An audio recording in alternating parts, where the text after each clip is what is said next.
Pada hari Selasa, Euro meneruskan kenaikan sebagai sebahagian daripada pembetulan kenaikan harga didorong oleh data optimis mengenai sentimen ekonomi di Jerman dan kawasan Euro.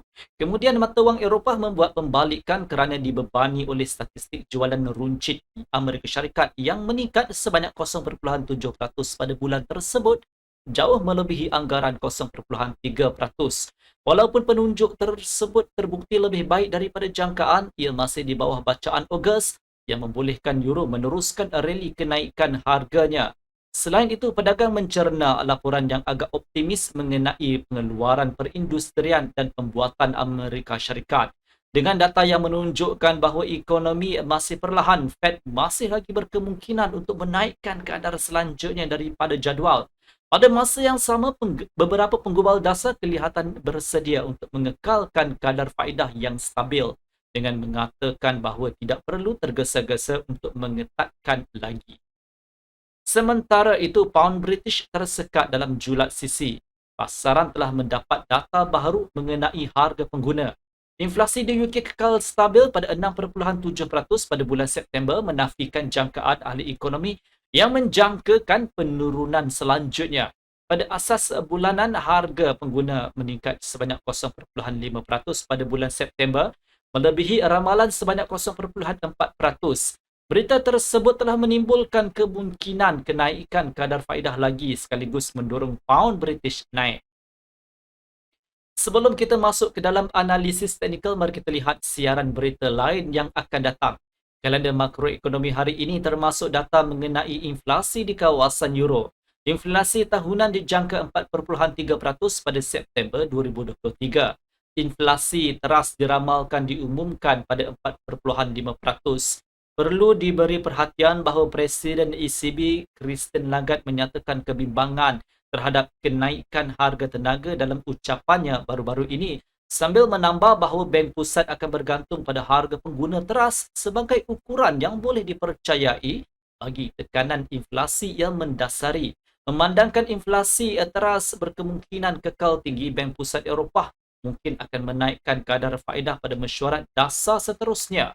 Hari ini, Lagarde bersedia untuk menyampaikan satu lagi ucapan. Amerika Syarikat akan melaporkan statistik mengenai permit bangunan dan permulaan perumahan. Data ini amat penting kerana keadaan pasaran perumahan mempunyai kesan langsung terhadap inflasi dan keputusan dasar pengawal selia.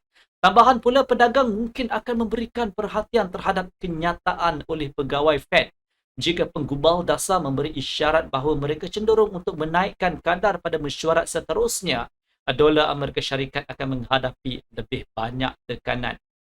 Dari sudut pandangan teknikal pula, false breakout pada 1.0594 akan mencipta isyarat jual.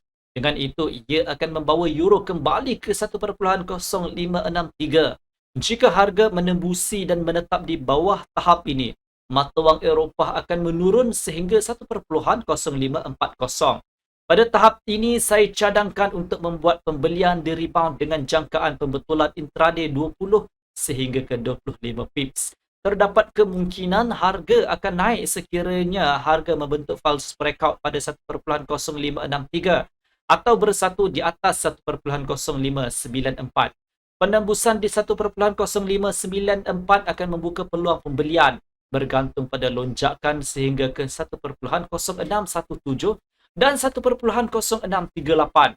Pada tahap 1.0638, anda disyorkan untuk membuat penjualan di rebound dengan jangkaan pembetulan intraday 15 hingga ke 20 pips. Penjualan di 1.0617 boleh dipertimbangkan hanya di false breakout. Pergantungan terhadap data inflasi kawasan euro adalah terlalu berisiko. Di satu pihak, inflasi yang meningkat mungkin mendorong permintaan terhadap mata wang Eropah di tengah-tengah potensi kenaikan kadar. Sebaliknya, inflasi yang meningkat dan kadar faedah yang lebih tinggi memberi kesan negatif terhadap ekonomi dan boleh mengheret euro ke bawah. Oleh itu, ramalan agak bercampur-campur. Bercakap tentang pound British, jika harga menembusi dan mengukuh di atas tahap rintangan utama 1.2222, pedagang disyorkan untuk membuat pembelian dengan mengira kenaikan sehingga 1.2267.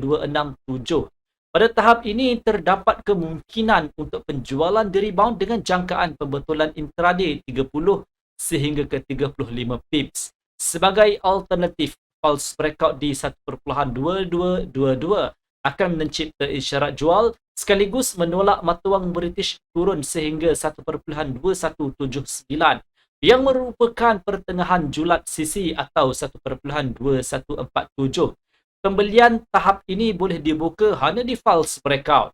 Pembelian di rebound akan relevan hanya di 1.2109 dengan jangkaan pembetulan urus niaga 30 sehingga ke 35 pips. Sekian video analisis dari saya Hafiz Omar dan semoga berjumpa lagi.